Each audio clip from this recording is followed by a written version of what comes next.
Celui qui nous fait du mal, nous lui faisons du mal. Lui, c'est l'Iran, une menace israélienne qui répond à une menace iranienne. Le régime maléfique a commis une erreur. À cet égard, il doit être puni et le sera.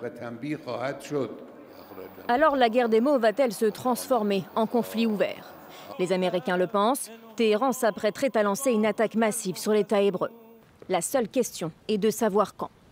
Même si les relations entre Américains et Israéliens ne sont pas au beau fixe, Joe Biden a tenu à resserrer les rangs.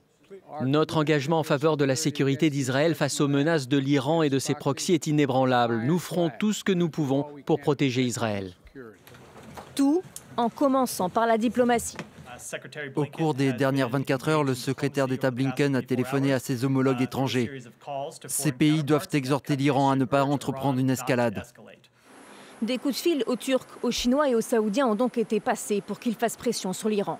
Mais pas à Vladimir Poutine, pourtant proche allié de Téhéran et de Damas. Nous n'avons reçu aucune demande à ce sujet. Nous appelons tous les pays de la région à faire preuve de retenue. C'est le 1er avril que la ligne a été franchie.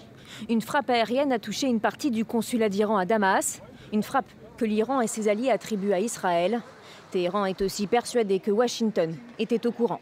Nous l'avons dit à l'Iran, les États-Unis ne sont pas impliqués et nous les avons mis en garde contre l'utilisation de cette attaque comme prétexte pour poursuivre l'escalade dans la région. L'escalade, c'est bien cela qui inquiète, car depuis le 7 octobre, si l'Iran reste en retrait, il mobilise son réseau. Les Houthis du Yémen, les milices irakiennes, le Hamas et surtout le Hezbollah libanais. Un axe dit de la résistance au service de l'Iran et de la lutte contre Israël, qui promet de se défendre.